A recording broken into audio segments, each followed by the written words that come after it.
Good morning, everyone. Good morning. We're going to go ahead and get started. My name is Kathleen Gerdink. I'm with the Lifetime Engagement Service Center in IU Communications. I sit in Bloomington, but I'm in the unit that works with all campuses. Want to welcome you to CRM. It's here. You're using it. What's next? This session is oriented toward Talisma users who want to learn more about the product and have a chance to work together to improve CRM at IU. This is not a product demonstration or an intro to new users, but there will be some resources at the end of the PowerPoint when we upload it to help you get started with CRM. Wondering if anyone here attended Communities of Practice talk yesterday? Okay, this is really what this is all about. When a few of us got together and started trying to get a talk together, it was a little bit less about very specific product ideas, adoption planning, and more about how do we all get together and build formal and informal relationships and share resources or practices. So open forum. Our original plan was for a round table, a little bigger than a round table. But you can, throughout the presentation, submit questions to Kirk Klaphaak. It's KKLAPHA at iu.edu, and Kirk is in our front row. I'll introduce him first. And then as time allows, we'll open up Q&A, since we are in the auditorium, after each section of the presentation, and then at the end. So, Kirk, if you want to stand up, let them know who you are. Kirk is a system analyst and functional specialist in UITS with IU Southeast. He received his BGS and MBA from IU Southeast and is a 25-year veteran of IU, all that time in IT. And then Alan Walsh, many of you may know, from University Information Technology Services as well. So he sits in Bloomington. He is the chair of Lifetime Engagement and has over 20 years at UITS. He's going to start our talk today with some project and training updates. Bobby Bell is with IUPUI Undergraduate Admissions and is the Assistant Director for Marketing and Decision Support. He's an alumnus of IUPUI with both BA and MA in English. So you don't have to be in IT to use CRM, I think was his point. But he began working in admissions at IUPUI in 2005 and began working in Talisma back in 2009 roughly. So that's our plan. Open discussion. Please ask questions. Any we can't get to today, we'll try to do some follow-up via email or some other web share in the future. So I'll turn it over to Alan. Thank you for coming.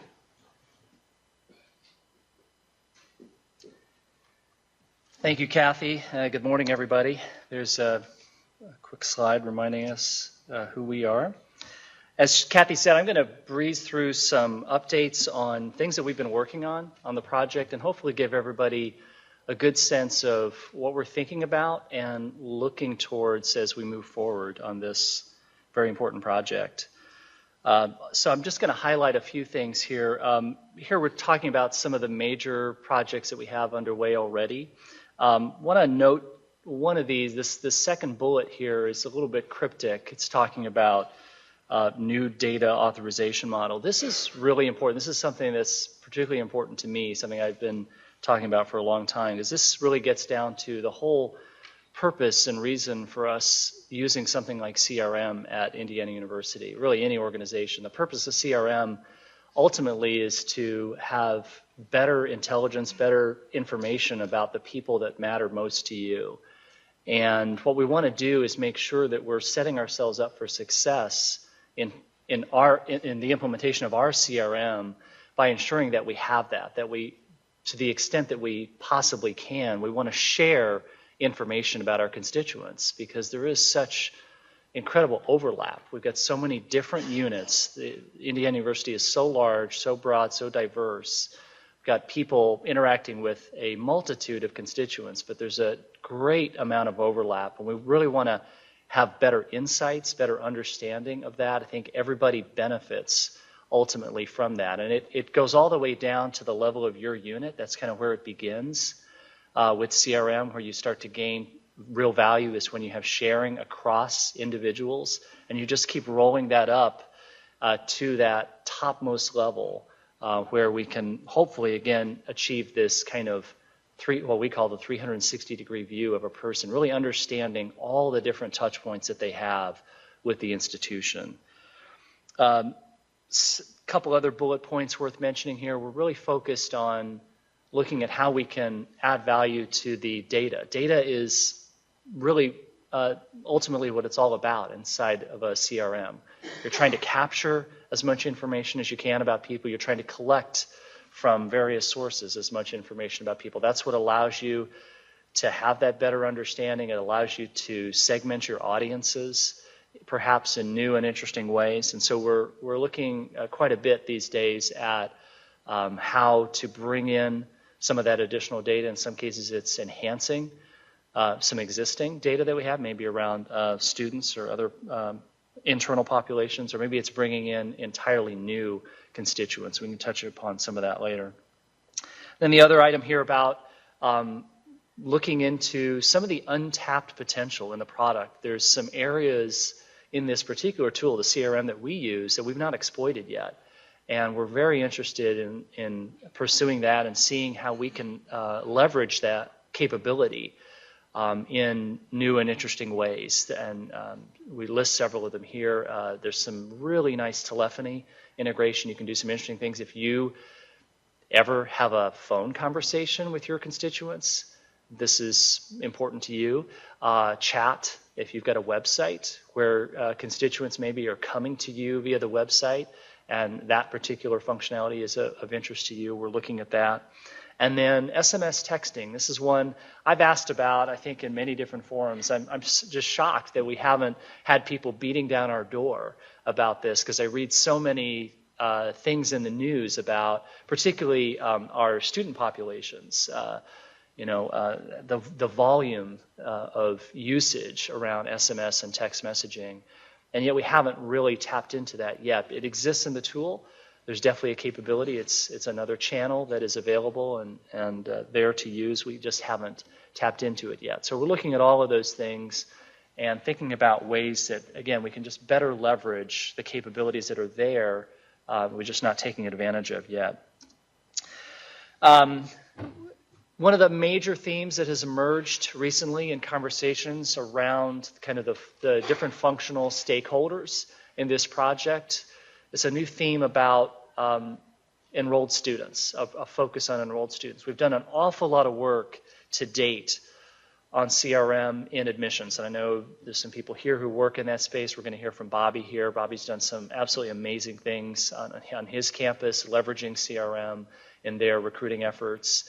Right now, I would say institutionally, there's a very strong focus on a number of big important themes in the area of enrolled students and what we could broadly term student success, whether it's financial literacy, degree completion, many different things that people are looking at across the institution in different functional areas, and CRM definitely can play a role in that. And so we're very focused on that now, and there's some kind of themes emerging around this, and we're starting to explore that to see maybe out of that we can find some juicy targets, things that we can go after on the project to try to have some impact on these institutional initiatives. Talked about expanding the data, and we're looking at expanding into some new populations. I think that first bullet point really stands out to me. Parents is another subject that is of great interest to a lot of folks, and it's multidimensional. It's folks who are dealing with kind of enrolled student populations. If you talk to someone who works in advancement, this is something they care very much about. So parents are clearly an increasingly important constituent population at an institution of higher learning, and this is kind of a greenfield opportunity for us in CRM that we are very interested in exploring. So we're looking at this, and it's an interesting conversation to have because you have to kind of decide, are parents just an attribute of an enrolled student? Do you just think of them that way, or are they their own constituent? Do they stand alone? Do you represent them as their own individual? And there's interesting implications there. So we're just beginning that conversation. The other item there might be of interest to some folks if you happen to work, if maybe you're in a performing arts or athletics operation, a unit that deals with Ticketmaster or something similar. We've come across a number of customers in that space. Kathy has worked with some of these customers quite a bit recently, and we're looking at some possible integrations there between really what is effectively their CRM, which is a CRM of people who buy tickets to various things, to a music concert or some other performance, or maybe it's an athletic event. And there's, again, a great deal of overlap with some of our existing populations, or it's, in some cases, entirely new populations. So that's an interesting avenue that we are looking at. Again, just reiterating what I said earlier about this emerging theme around enrolled students and how it sort of ties in with these overall institutional themes. And just, again, looking at how we can expand on the capabilities of the current system. How can we take advantage of the things that are there? Quick update on training. This is another topic that's very important to me. I think to really qualify yourself as a truly enterprise system, there's certain key characteristics that you have to have, and we pride ourselves calling ourselves an enterprise solution. And to me, training is an important aspect of that. You've got to have a training program in place so that when people come and say, yeah, we'd like to use this system, how do I get training? How do I get started? And I'm delighted that in 2013, we've been able to accomplish that working with the IT training group within UITS. They have put together some training now for CRM, and we have begun delivering that to new users of the system. So we've had, just in the last month and a half, I think, I'm looking at it, we've got our training folks here, 3 different sessions already, and we've got another one scheduled for early next month. I'll show that on the next slide. So this is just fantastic, and I'm absolutely thrilled that we're at this point now where we can say that we actually have a training curriculum in place for CRM. So new users who are coming into the system, we don't have to try to schedule some special event, bring in, as we have in the past, bring in a consultant from the vendor to try to meet that need. That we have that in-house now, that capability exists at IU.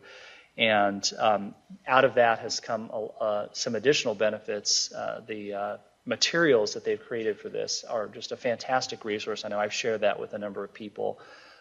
So even for existing users, you may find yourself wanting to brush up a little bit. Maybe you went to training in the past and you've forgotten some of the things. You might be interested in taking a look at some of the materials that they've put together. It's really dynamite stuff. So again, just noting that we do have a class. So kind of a good news, bad news story here. I believe it's sold out. That's the good news. The bad news is it's sold out. So that particular class, but we will be offering these on an ongoing basis now, And the other note here that on a go-forward basis, you'll be able to use the existing registration system. IT Training has a very sophisticated setup that they've had in place for years. They offer a wealth of courses, as I think everybody knows. So we're just adding CRM to that mix. And you'll be able to go, after next month, you'll be able to go online to see when those classes are offered and to register yourself using their online registration system. So we'll look forward to that.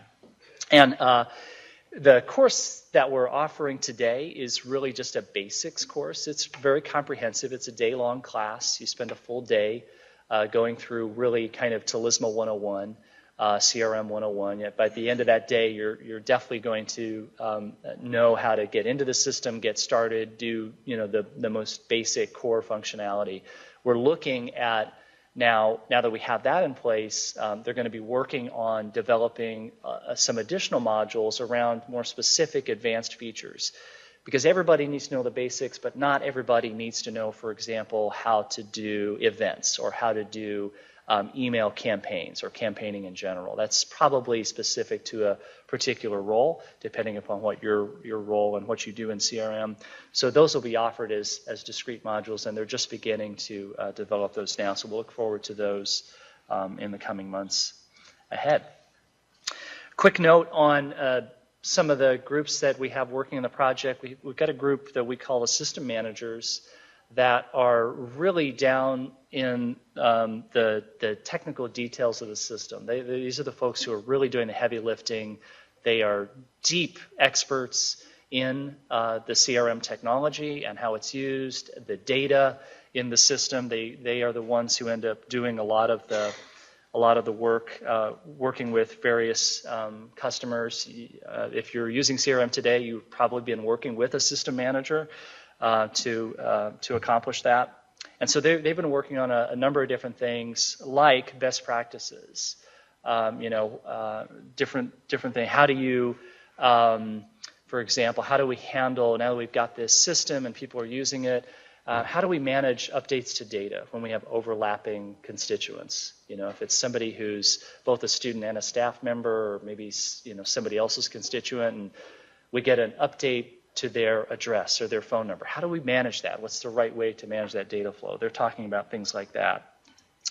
And other things like relationships. What are the right category? How do we categorize people? What is the set of relationships that we want to have to identify people at Indiana University? What are the data attributes that we want to bring in for all these different populations, students, faculty, staff, and so on? How do we do deduplication? What's the right way? How do we know when we get a new record, maybe we just have an email address and a name? How do we know that that's not the same Alan Walsh that we already have in the system? What's the right criteria that we use to do deduplication and to match people up? So all of those things the system managers have been doing a tremendous amount of work on, and we're making great progress in all of those areas.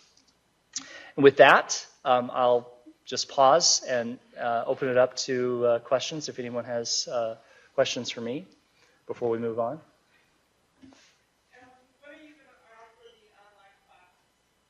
Okay, the question was, when are we going to offer the online classes? And I'm going to have to lean on, I've got my IT training colleagues here.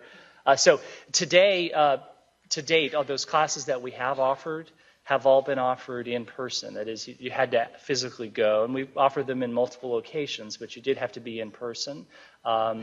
So the question really is, will we have an opportunity? And I'll just look to see, do we have a nodding head? We will have opportunities for people to participate remotely.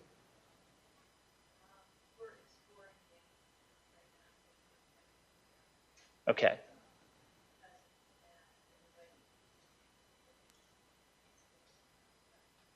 So the answer is we're looking at that, we're exploring that. There are some challenges around the remote technology, delivering a course like this in a remote setting and trying to support that when you've got potentially dozens of participants using the technology that they would use in that scenario is Adobe Connect. So the answer is we're looking into that, nothing definitive at this point, but we recognize the importance of that. We know we've got CRM users at every campus, every location throughout the state, and it's not always convenient to travel to Indianapolis to attend a training session, so we recognize that. Bit of a newbie, so I apologize if this has been covered a million times, but is the system HIPAA on? The question was, is the system HIPAA compliant? HIPAA aligned. I'm not even sure I understand the question. What does that mean, HIPAA aligned? Can we store data? So I'm getting a thumbs down from the technical team here. So the answer is no. You can't. Yeah, as I said earlier, it's designed for sharing. It's designed to be more open than not. Not to say you can't have restricted data. We do, just so we're all clear, we don't just open up all data to everybody. You can have restrictions, but not to the extent that you're talking about with HIPAA. So the answer is no on HIPAA. There's a question over here. Alan, can you describe the support structure? Oh, yeah. Say it height-wide. Thank you.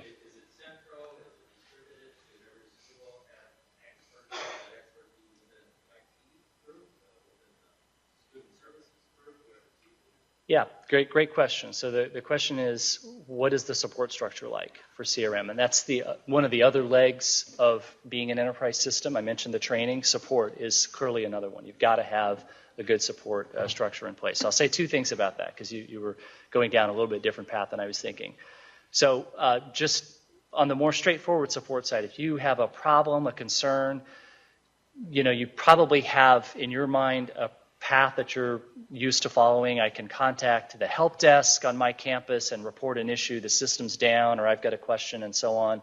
That's in place. You can absolutely do that. We've got a footprints queue for CRM. We've got ways to escalate things to the other teams that are involved.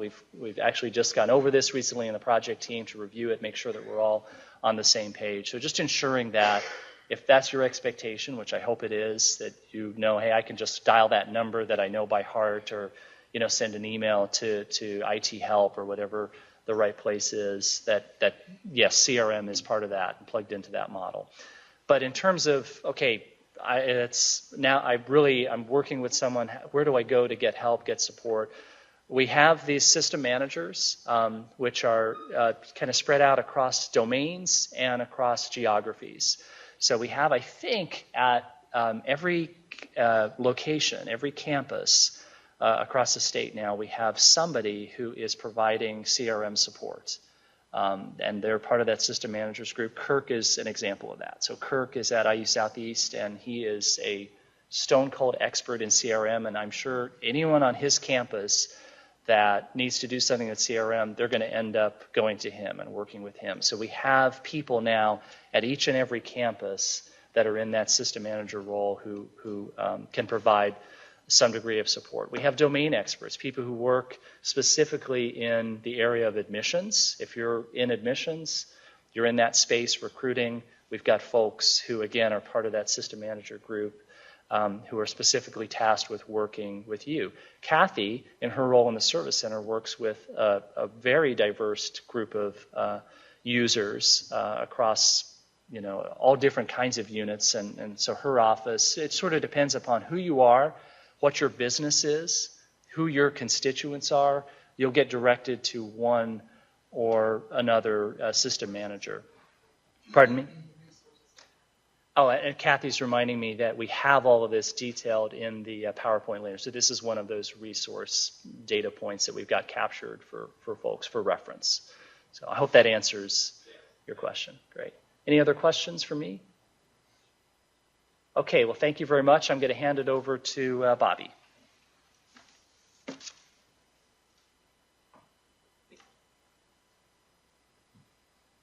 Thank you, Alan. So, as they've mentioned, I've been working in the Talisma CRM environment for a couple of years now, and what I'm going to be talking about is a little bit of the more creative ways undergraduate admissions at IUPUI has learned to use the CRM.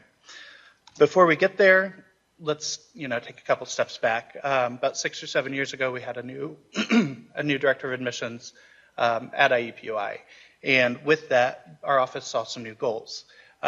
We needed to increase our enrollment, but specifically in the areas of diversity, student ability, and particularly students outside of central Indiana and outside of the state of Indiana in general. We wanted to provide students with better communication. Up to that point, we didn't really do too much in the way of marketing communication. It was usually just a letter or email that went out to students that say, hey, we still need your transcript, or congratulations, you've been admitted, or sorry, we can't offer you admission. And then the ongoing task of, whenever possible, move a business practice in our office from manual to an automated way of processing. So, touching on the idea of communication and the changing of our recruitment, our office developed a communication stream, which you can see up there. It basically has several components to it. So every student who was a prospective freshman for the fall would get what we call the baseline stream until they apply for admission. If we knew if they had identified themselves as a minority student, then they would also go into the diversity stream. If we knew they were high ability through their test scores, or if they had indicated that they were the first person to go into to go to college in their family, they would also be loaded into the high ability or first generation streams. And then we also had a stream based off of where that student lived. It was a good stream, but it was very manual. This is literally a screenshot or a photocopy of an Excel spreadsheet a colleague of mine would update every week. And it took time. It was ugly, but it got the job done with the resources we had. It was also very time consuming. At the time, we didn't have a solid email client, so we would use, for sending bulk emails, we would use the Outlook Word combo. We could only send out about 1,000 emails at a time before Outlook would freeze up, so we would then have to wait for Outlook to catch up, delete items, start again. Again, very cumbersome. If we had a newsletter that would be going out to 25,000 prospective students, we would basically lose a workstation for a day just sending out emails. So that's when we really became interested in the Talisma CRM.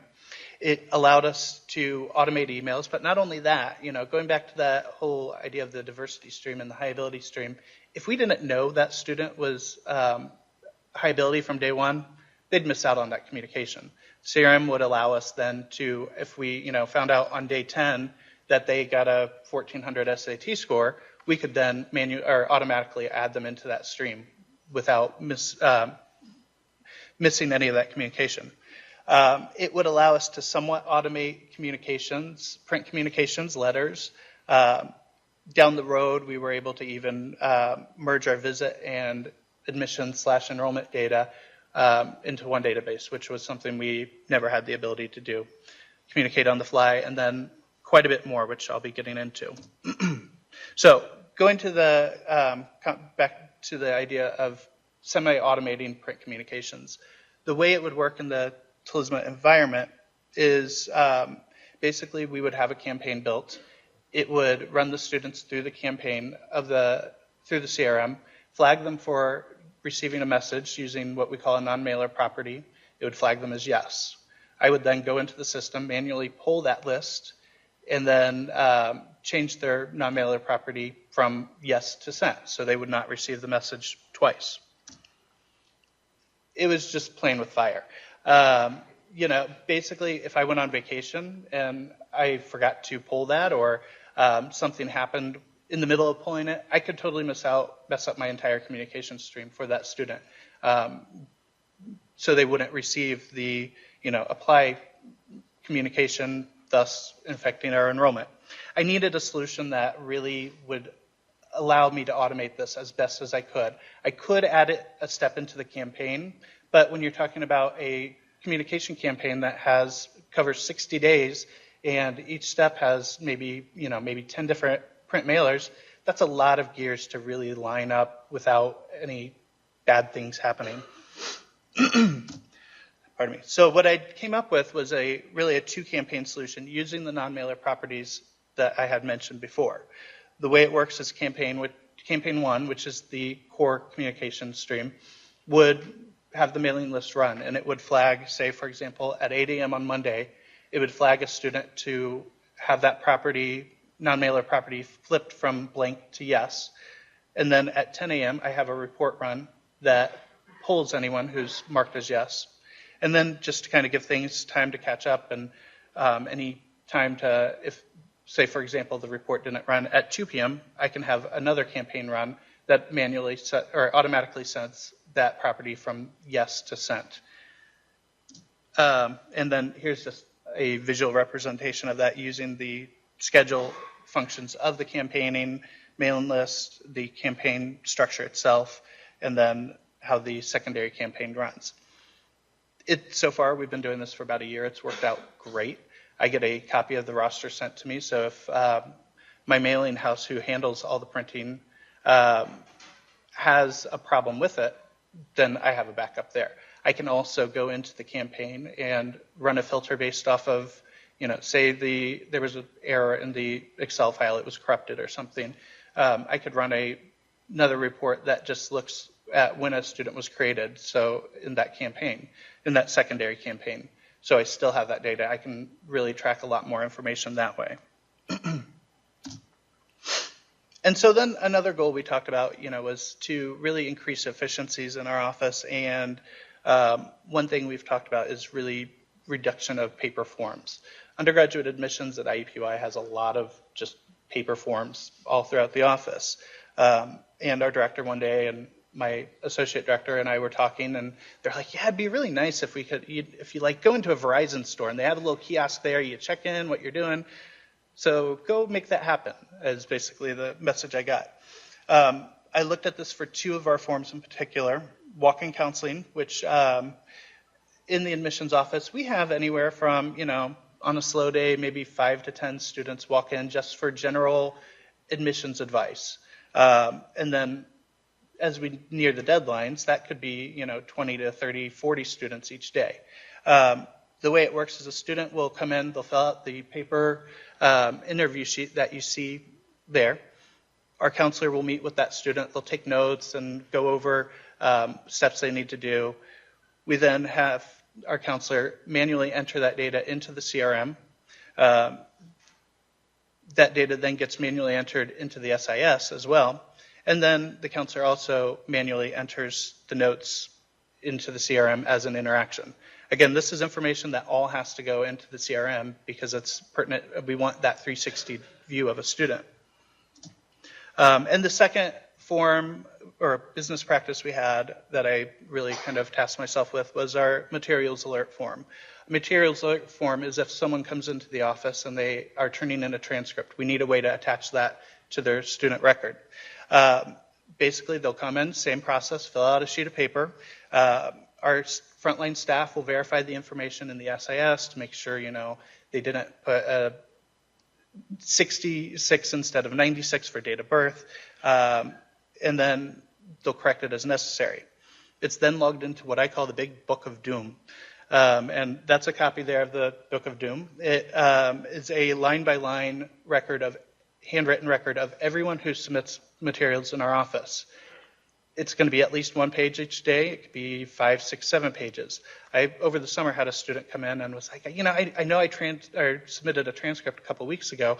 I don't know exactly when it was, but you guys said you don't have it. So I had to go page by page, line by line to look through that.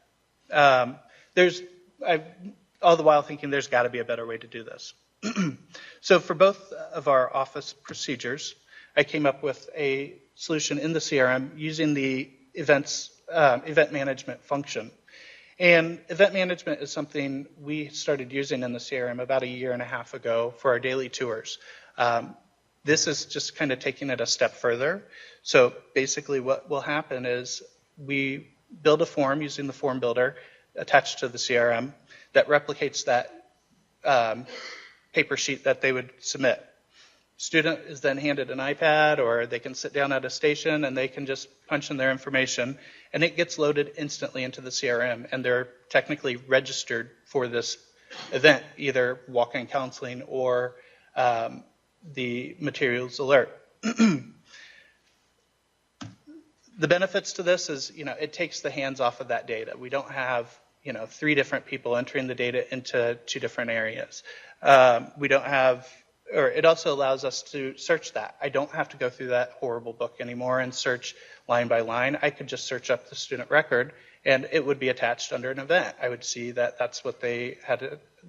They would be marked as having attended the materials alert event. It also allows for our office to generate hands-free reporting. Up to this point, our frontline manager would have to manually go through and line by line check how many students came in that day and add it to an Excel spreadsheet, build on a report that way. We can then just run a report based off of registrants for each of these events. It also allows us to, send receipts and surveys to those students automatically. As soon as they register for an event, it shoots off an email. Either, if it's a daily tour, it'd be a confirmation email. But in this case, we just task it to be a, we just want to let you know we've received this transcript. This is what you entered. Thank you very much. And it overall just really streamlined the processes for our frontline staff. It's, less papers they have to keep track of, take in, just really frees up for more tasks in general. So with that, are there any questions regarding some of the ways admissions has used the CRM? I will say, mentioned that I started using the CRM back in about 2009. We didn't come up with this overnight. It took a lot of trial and error, a lot of testing and playing, but if you just get creative with the uses, there's a lot that can be done. And we do a lot more with it as well that really just eases some of the tasks for our recruitment staff who are on the road 8 out of 12 months out of the year and the rest of the staff in the office. So any questions? Back there first with the red.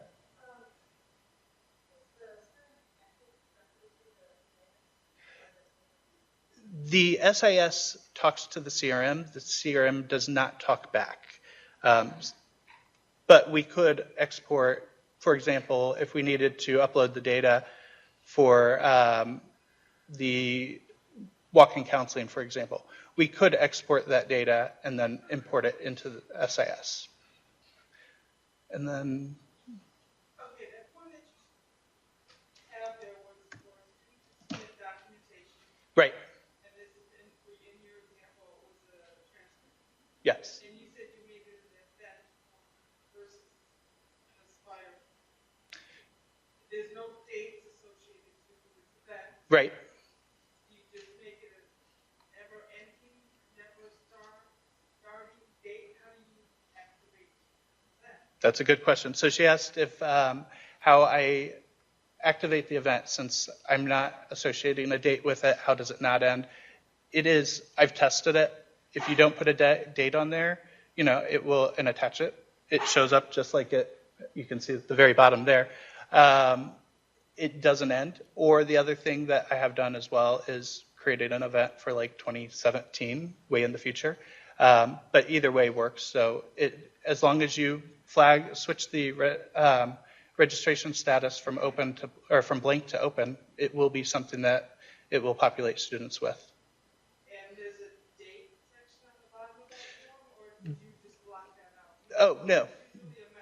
Right.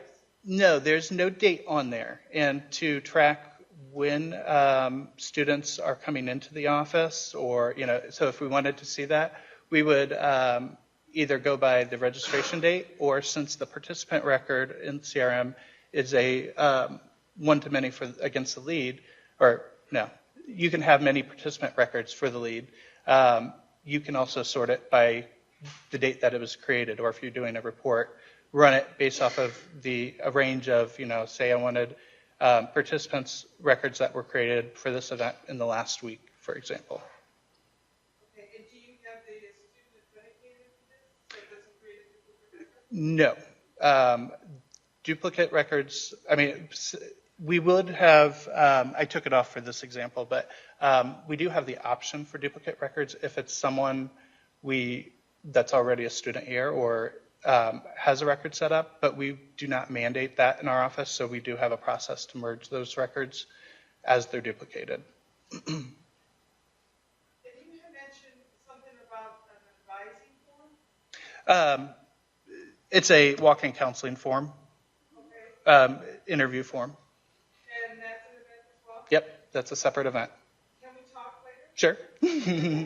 Absolutely. Yes, back there. So if the student walks into the office with materials on a zip drive, or I guess not zip drive, one of their smart tokens, or on their iPhone or whatever, and they attach those documents to the form? No. So he had asked if a student was able to attach a electronic document to the form, transcript and whatnot. The answer would be no, but that's also because the only way we take electronic documents is through DocuFied. So if they're walking it, if they have it electronically, they should be doing it from home through DocuFied. Otherwise, they would be bringing in a good old-fashioned paper transcript into our office. Yes, Sarah.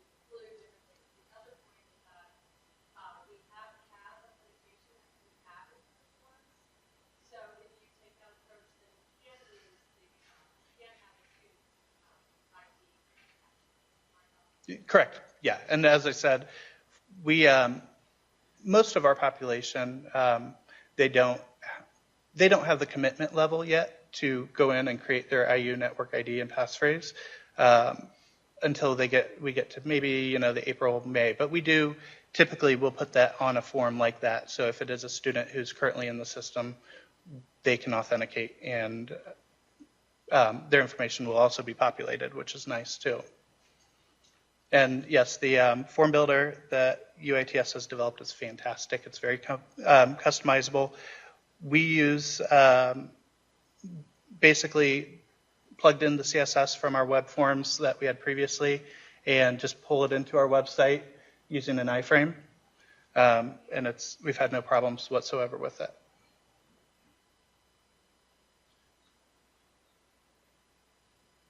Any other questions? All right. Well, with that, I'll turn you over to Kathy. Thank you. So I'm sure everyone will think of more questions after you leave today, or maybe you're just getting started, maybe you've been in the tool for a long time and this is not a deep enough dive for your needs. So when we started this talk, we talked about formal and informal user community, communities of practice.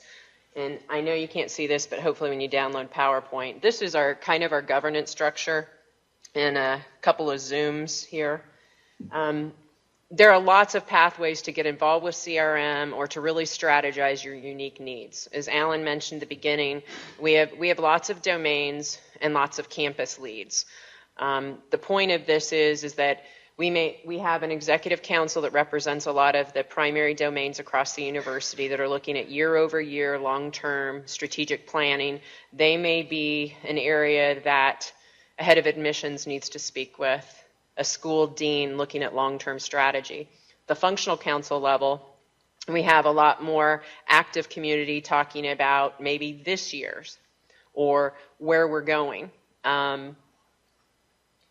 Again, each of these groups, as Alan indicated, some of the domains represented today are UITS, USSS, Bloomington OEM, IUPUI OEM, Engagement and Pager, of which I'm in a part, and Office of the President, as well as Advancement. This is just a little bit of background, again, for your takeaway, kind of who do I go to about what? There are those channels, because as we also mentioned, there are specific help email addresses and workflows or work queues to address day-to-day business needs and technical support, but also sometimes you're saying, hey, we have a marketing and development goal or business goal 24 months out. How do we start planning for that now? And it's important that you tap into these channels earlier rather than later so we can allocate those, often scarce resources and budgets to try to figure out how to accommodate your needs, and also to look at who else might benefit from feature or technical enhancements, expansion of populations, that kind of thing. Alan's email is here as the functional council chair and is a good pathway to a lot of the leadership and long-term planning, as well as Sarah Chambers, who's the project director who spoke up in the back, who told us she wasn't able to make it today. So I'm glad you could, Sarah.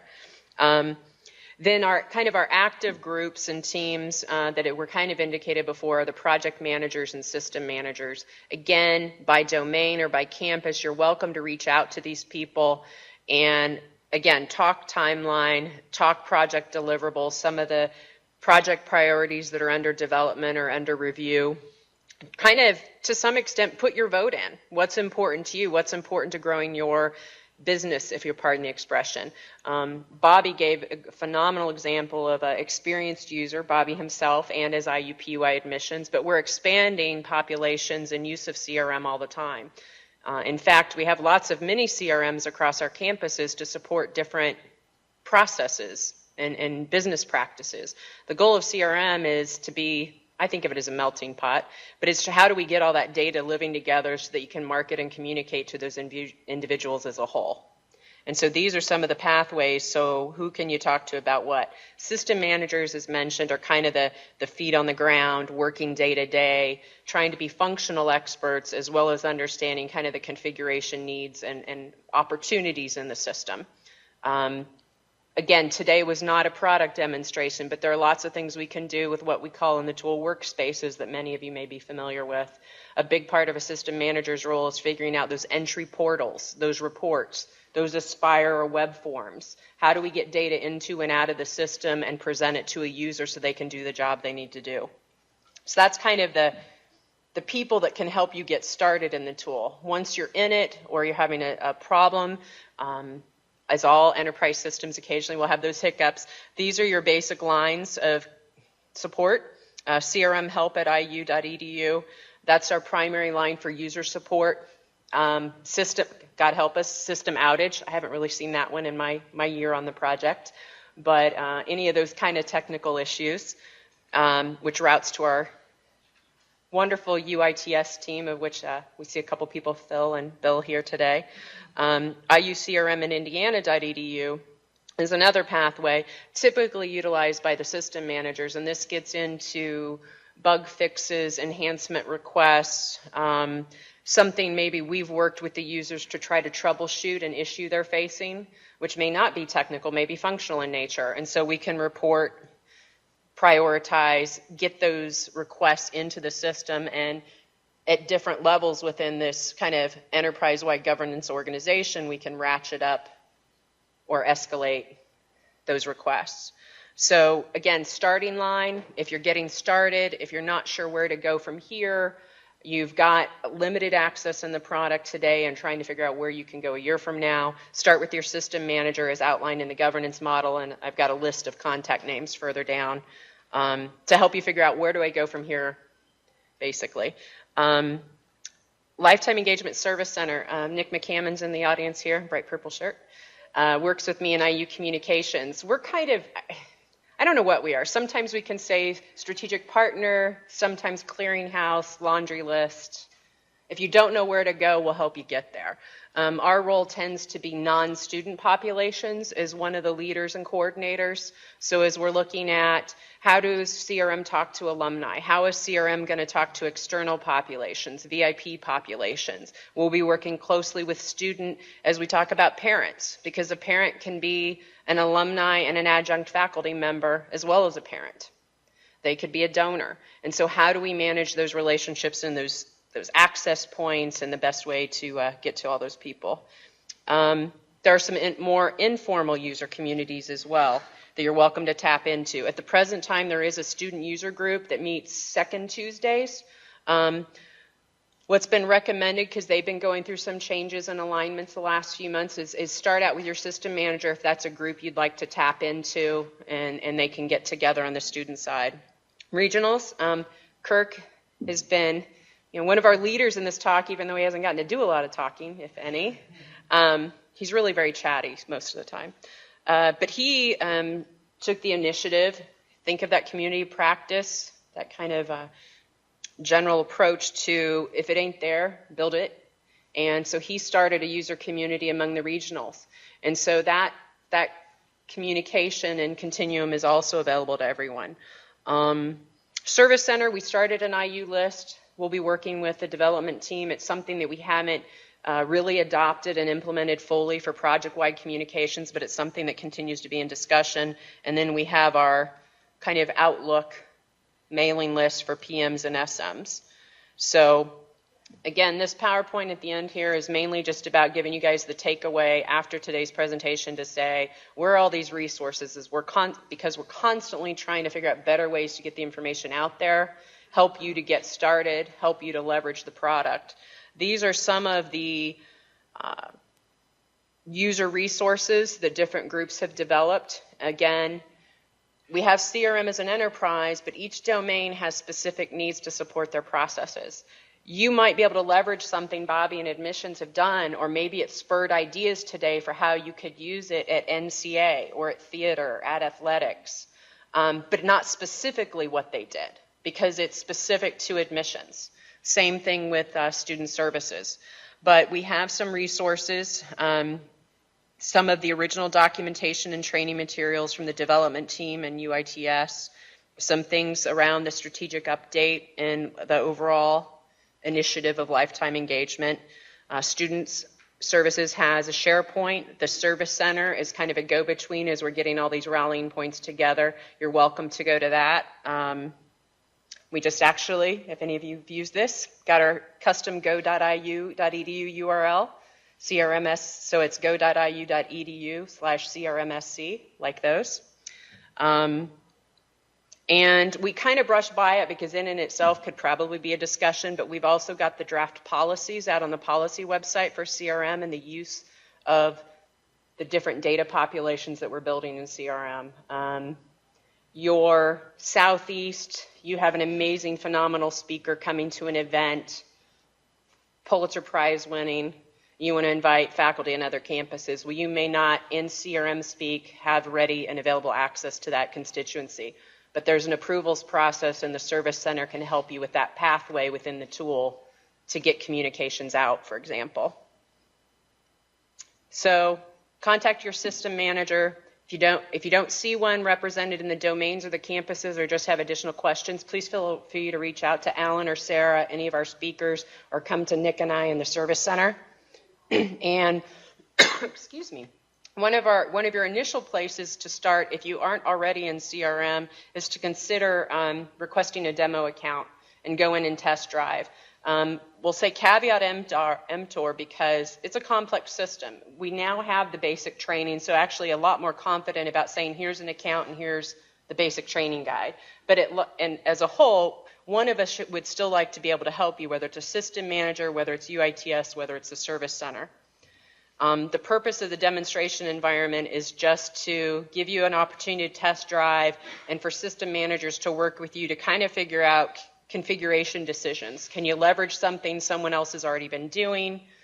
Trying to get kind of a test drive area before we start moving you into the test environment to actually configure CRM for your needs.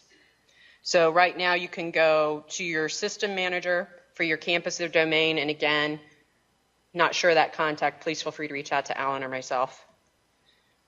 Again, a lot of linked resources for system managers. We're trying to leverage Box.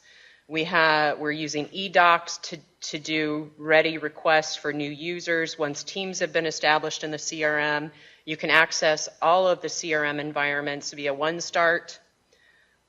We also have some limited system documentation from the development team. ASA CRM is on here still because the idea behind that is sometimes the system managers need that when we have user profiles get locked up and a few other specific scenarios. And then how to submit for new teams. At present, system managers can help to facilitate that. And when we say teams, IUPUI admissions might be a team versus Bloomington admissions is a team. You might be a member of multiple teams, but that's the starting point for us to configure what data and resources are available. This is just a little bit of an update on those environments I mentioned. But the bottom line is we're trying to make online resources available to everyone, whether you're just getting started, whether you're a mature user, trying to share lessons learned. But CRM is constantly going to be changing. As we all know, market conditions are constantly in flux, and we're just trying to adapt to that. So you'll probably see a lot of changes in the next few years related to text and email and telephony, to where these resources are stored, to the people that are listed. But again, open it up to any questions, things you didn't get answered today for any of us. Were you down? Told you everything you need to know? All right, let me get gentleman in the blue. He's a speaker, he can wait. Maybe this is a question outside of this, but we're not a user. Okay. But we've been collecting and sitting and developing a lot of what we feel is CRM related data that we would like to pipe into the system. And talk about how to best represent that data in this new tool. Is that an Alan Walsh contact type of question, or where do I start with that? May I ask what unit or domain? Recreational sports and Bloomington. Okay. Alan is definitely a great starting line, myself as well, because I think we're probably talking about, he was asking where to, for anyone who's, I forgot to mention this, we're streaming live to some campuses, by the way, so thank you for being nice to us. For Bloomington campus, Alan and I do a lot of the non-student support right now, but I'm guessing from other work and discussions we've had, say with even athletics, a lot of your constituents are students, faculty, or staff, but they're also our public, or they overlap with alumni. And so, one pathway might be, if you're interested in, say, we want to get our student populations in first, you could go through some of these student contacts in the PowerPoint, or just to get started, talk to either Alan or I. But I think he's spoken with rec sports before, I believe, so might have a little more background. Does that help a little bit? I think, again, the key is just that when we have what I always seem to refer to as crossover constituencies, or the 360, is, when someone's 17 and in admissions is the traditional track, they might only have that one relationship at the present time. But when you start looking at their parents, when people get a little older and they're on these different pathways. Please feel free. Is this on? Yep. Yeah. The thing I want to add to that, the thing that stuck out to me is, I think Charlie said, we're collecting data. And I hear that oftentimes. People say, we have this data stored someplace. And I don't know, Charlie has a very sophisticated shop, I know. He probably has a system maybe around it, maybe he doesn't. Sometimes it's just an Excel spreadsheet. I've got this list that my dean, my office maintains. Bobby showed some examples of some of his classic stuff. If you're in that kind of a situation today, where you're keeping constituent data someplace, please come and talk to us. Because we think we've got a great solution, a great place for you to put that. I know it's better than Excel. I can guarantee you that. You're going to like this a lot better than managing that data in Excel. We probably have some of your folks in the system already. As Kathy said, if you're working with students, faculty, and staff, we work very hard to keep that data up to date. Sarah and her team have that integrated with SIS, with HRMS for faculty and staff. So you get a lot of benefit by moving to that, and then everybody benefits because you're enriching the data set. And, if we all start getting in that mindset, if we all start focusing on trying to move this data out of these isolated, silos of information and start collecting it in this central repository, then everybody benefits from that. So if you're in that kind of situation where you're storing data today, or maybe you're not storing data, but you should be, then come and talk to us, please. Sally. So I have to ask, when you say storing data, are you open now to more available external data, external populations, creating teams for not students, not alumni, advisory groups, I hate to say it, birthday card or holiday card list? Well, I think Sally was asking about, I'll summarize, kind of external populations, the non-IU. Not a student, not a faculty, not a staff, not necessarily alumni, could be. Or it could be any of those, but they also have external relationships with the university. We get that Center for Teaching and Learning. Student environment is looking at ways to uniformly bring in counselors and education contacts at the area schools, potentially legislators. We're all the time. And we have had some limited successes just in the last 6 months with what we would deem as external populations, telecenter, email, really rich for interaction management. I think that's what I always stress is when we're bringing in those externals is understanding, are you just doing push emails or are you really doing long-term relationship development? And then we can help to figure out what level of configuration you might need, and are we better prepared to be there? I think the answer generally is yes, compared to, say, 12 months ago or 18 months ago. I think we're probably out of time, but Kirk, you had one? We have one request for a slide deck, Mike mentioned. Yep. This slide deck will be available on the SWIT website later today. You can also contact any of us speakers to get it. There are some additional slides at the end that we didn't cover, so if there are some of you that are brand new users, non-users of CRM, this is in the section at the end saying getting started. And in particular, we've aligned who are those actual contact names for different points of entry into the project. So please feel free after this, as you start to let this kind of marinate, any questions, please follow up with any of us as speakers and we can get you to the right pathway. And otherwise, just thank you for investing your time today and learning about CRM. Thank you.